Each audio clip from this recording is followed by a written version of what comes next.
இந்த விஜய் அவர்களுடைய தாவேக அரசாங்கம் வந்ததுக்கு அப்புறம் நிறைய விஷயங்கள் மாறி இருக்கு. ஊழல் நிறைய இடத்துல நிறைய துறைகள்ல ஒளிஞ்சிருக்கு அப்படின்னு ஒரு பக்கம் சொல்லி ரொம்ப பாராட்டி ரொம்ப சிலாகிச்சு பேசிக்கிட்டு இருந்தாலும், இன்னொரு பக்கம் இவங்க பண்ற அட்ராசிட்டி தாங்க முடியலப்பா அப்படிங்கிற குரல்களும் அங்கங்க கேட்டுக்கிட்டு தான் இருக்கு. அந்த மாதிரியான ஒரு விஷயம்தான் நேத்து நம்ம தொழில்துறை அமைச்சர் திரு கீர்த்தனா அவர்கள் போய் ஒரு ஸ்கூல்ல நடத்தின ஒரு ஆய்வுல நடந்திருக்கு.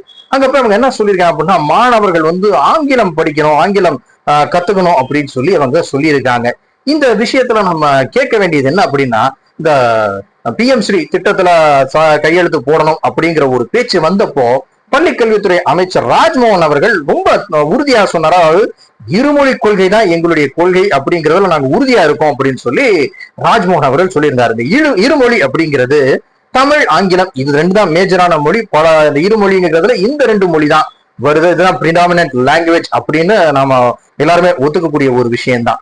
இப்போ நம்ம என்ன சொல்றோம் அப்படின்னா, இப்போ இத்தனை வருஷமா நம்ம தமிழ்னு போறாங்க, பேசுனாங்க, தமிழ் அப்படி தமிழ் இப்படின்னு சொல்லி பேசணும். ஆனா இன்னைக்கு எத்தனை பேருக்கு, குறிப்பாக இந்த பள்ளி மாணவர்களுக்கு தமிழ் பேசுறது, எழுத படிக்கிறத விட்டுருங்க, பேசுறது தப்பு இல்லாம சரியான தமிழ் உச்சரிப்போட பேசுறதுக்கு எத்தனை பேருக்கு தெரியும்? அப்போ நம்ம தமிழ்னு பேசி இந்த மாணவர்களுக்கும் இந்த பிள்ளைகளுக்கும் இந்த தலைமுறைக்கே தமிழையே நம்ம கத்துக் கொடுக்கல. சரி, இந்த தமிழை தான் நம்ம சரியா கத்துக் கொடுக்கல, தமிழ்ல நிறைய நுணுக்கங்கள் இருக்கு, தமிழை கத்துக்கிறதுங்கிறது கஷ்டம் அப்படிங்கிற மாதிரியான ஒரு விஷயத்தினால நம்ம தமிழை கத்துக்கல அப்படின்னு விட்டுட்டாலும், ஆங்கிலம் இப்போ எந்த ஒரு அரசு பள்ளி மாணவனும் படிச்சுட்டு போய் காலேஜுக்கு போகணும் சந்திக்கக்கூடிய மிகப்பெரிய ஒரு சவால், ஒரு பிரச்சனை அப்படிங்கிறது இந்த ஆங்கிலம் தாங்க. தமிழ்ல படிச்சுட்டு அங்க காலேஜ்ல எல்லாமே இங்கிலீஷ் அப்படின்றப்போ எல்லா மாணவர்களுமே தடுமாறக்கூடிய ஒரு இடம் அது.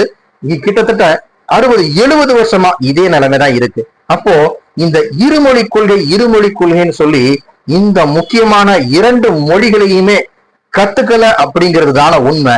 இந்த 2 மொழிகளையுமே நம்ம சரியா கத்துக்கல அப்படின்னு சொன்னா என்ன மாதிரியான ஒரு கல்வி திட்டத்தை இந்த இத்தனை வருஷமாக இந்த அரசாங்கம் கொடுத்திருக்காங்க அப்படிங்கிறது தான் இங்க கேள்வி. இப்ப அவங்க கேட்டது ரொம்ப ஒரு அருமையான ஒரு கேள்வி, ரொம்ப சரியான ஒரு கேள்வி. அப்போ இதெல்லாம் மாற்றணும்னு எதிர்பார்த்துதான் திரு விஜய் அவர்களை இந்த மக்கள் கொண்டு வந்திருக்காங்க.